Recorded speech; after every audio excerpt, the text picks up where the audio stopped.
જો તમે ગુસ્સે થવા માગતા હો તો ઈશ્વર પ્રત્યે ગુસ્સો કરો. તમારા પ્રિય તમને તમારા સખાને ધમકાવો.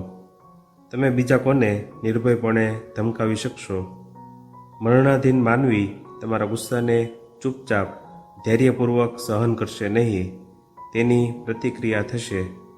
જો તમે મારા પર ગુસ્સે થાઓ તો ચોક્કસ હું તેનો પ્રત્યુત્તર વાળું, કારણ કે હું તમારા ગુસ્સાને ધૈર્યપૂર્વક સહી શકું નહીં. તમારા પ્રેમી પરમેશ્વરને કહો કે તું શા માટે મારી પાસે આવતો નથી? તે શા માટે આ રીતે મને ત્યજી દીધો છે? તેના સિવાય બીજે ક્યાં આનંદ છે? માટીના આ નાના નાના લોચાઓમાં કેવો આનંદ હોઈ શકે? આપણે જે શોધવાનું છે તે અનંત તત્વ છે અને તે ઈશ્વરમાં જ છે. આપણી તમામ ઉર્મિઓ અને લાગણીઓને ઈશ્વર પ્રત્યે વહેવા દો. તેઓ તેને માટે જ છે, કારણ કે જો તેઓ પોતાનું લક્ષ્ય ચૂકશે અને નીચે પડશે તો તેઓ અધમ બનશે. પણ જો તે સીધી લક્ષ્ય સ્થાન એટલે કે ઈશ્વરની સમીપે જશે તો અધમમાં અધમ ઉર્મિઓ પણ દિવ્ય સ્વરૂપ ધારણ કરશે.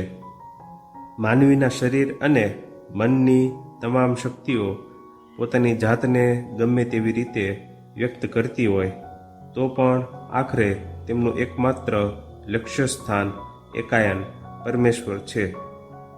મનુષ્યના અંતરના તમામ આવેગો અને સમસ્ત પ્રેમ ઈશ્વર પ્રત્યે જ જવા જોઈએ.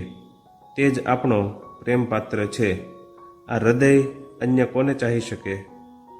ઈશ્વર પરમ સુંદર છે, પરમ મહિમાવંત છે. તે સ્વયં સૌંદર્ય અને મહિમા સ્વરૂપ છે. આ વિશ્વમાં તેના કરતાં વધુ સુંદર કોણ છે? આ વિશ્વમાં તેના કરતાં પતિ થવાને વધુ યોગ્ય બીજું કોણ છે? આ વિશ્વમાં તેના કરતાં વધુ યોગ્ય પ્રેમ પાત્ર કોણ છે?